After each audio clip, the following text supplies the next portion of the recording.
Bismillahirrahmanirrahim. Assalamualaikum warahmatullahi wabarakatuh dan selamat sejahtera. Pada hari ini saya akan menerangkan serba sedikit tentang saya punya bahan bantu mengajar yang telah saya hasilkan melalui aspek seni bahasa. Bahan bantu mengajar saya ini saya mengambil dari aspek seni bahasa di SKP Bahasa Melayu tahun 4, iaitu 4.4.1, di mana murid perlu mengenal, mengecam dan menyebut huruf tunggal yang ditulis dalam tulisan Jawi. Baiklah, sebelum kita mulakan sesi pembelajaran, saya akan menerangkan tentang bahan bantu mengajar saya ini. Terdapat 4 elemen penting yang dikehendaki dalam bahan bantu mengajar saya. Yang pertama ialah elemen kreatif dan inovatif. Jadi pada bahan bantu mengajar saya ini, saya menggunakan kebanyakannya saya menggunakan bahan yang kita semula.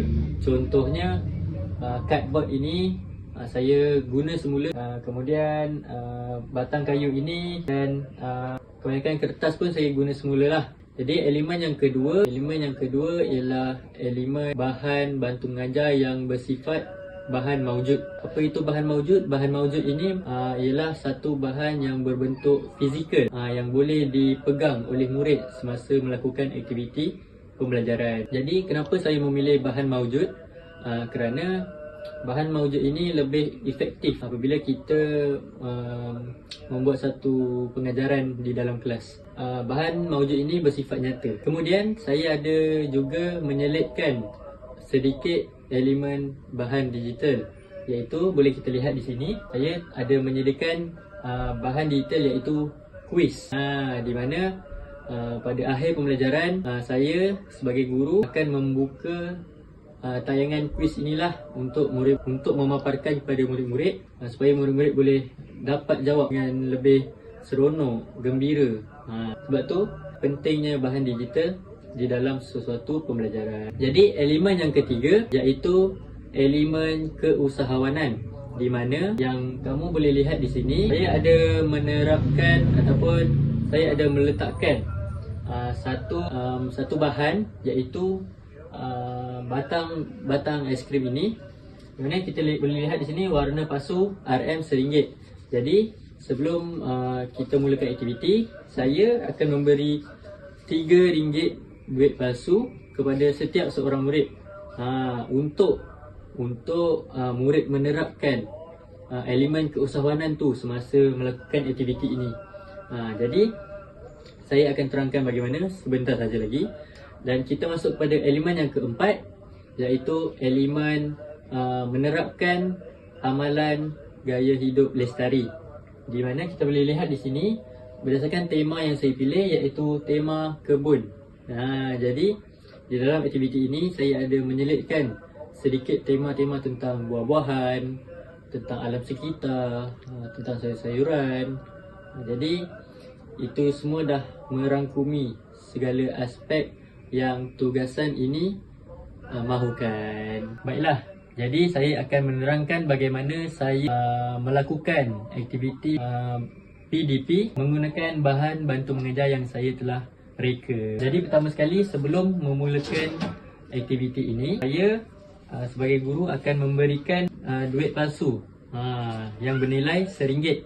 Jadi saya akan berikan setiap seorang murid RM3 saja. Okey, kemudian apa yang perlu murid itu lakukan? Jadi kita boleh lihat di sini ada warna pasu. Sebelum kita mulakan aktiviti, murid-murid yang hendak menjawab ataupun ingin menjawab soalan perlulah membayar RM1 untuk memilih warna yang mereka mahu. Jadi selepas mereka sudah pilih warna yang mereka mahu, contohnya saya sebagai murid saya beli RM1 untuk ambil warna merah.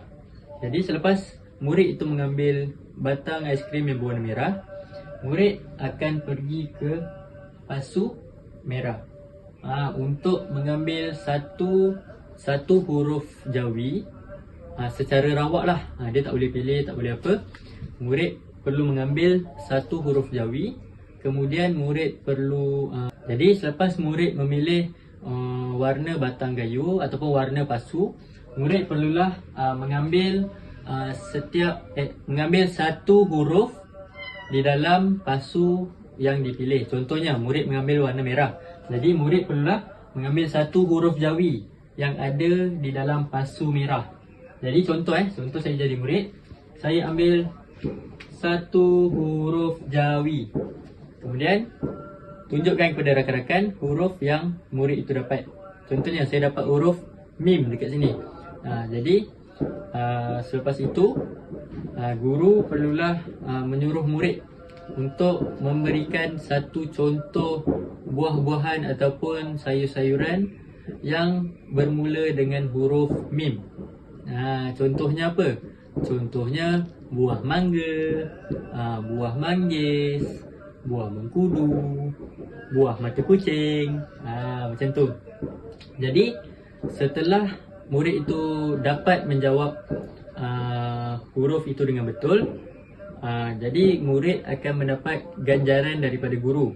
Ingat, dapat ganjaran bila murid jawab jawapan dengan betul. Jadi apabila murid dapat jawab dengan betul, guru akan memberi RM3 lagi.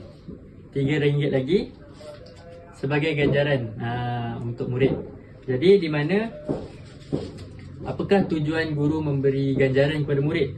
Yang pertama, guru dapat menarik minat murid untuk menjawab soalan dengan baik. Yang kedua,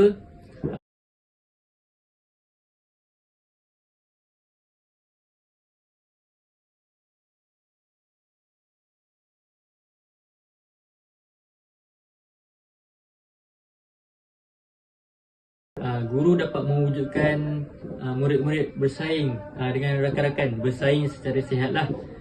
Jadi siapa yang mengumpul duit yang paling banyak, guru akan memberi ganjaran lah di akhir pembelajaran nanti.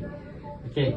Jadi selepas itu, selepas sudah menjawab soalan, kita boleh beralih kepada sudut kuis di sini. Jadi nampakkan QR code di sini.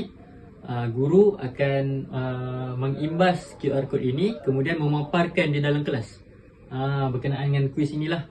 Jadi kuis ini menunjukkan tentang ejaan Jawi dan sebagainya. Jadi pada akhir pembelajaran, guru akan meminta murid untuk menulis refleksi di hadapan. Jadi guru saya sendiri telah sediakan note ataupun nota kecil ini untuk murid-murid tulis. Dah. Jadi itu sahaja penerangan serba sedikit tentang bahan bantu mengajar yang saya telah bina. Semoga bermanfaat untuk semua. Sekian, wabillahi taufik wa hidayah. Assalamualaikum warahmatullahi wabarakatuh. Bye bye.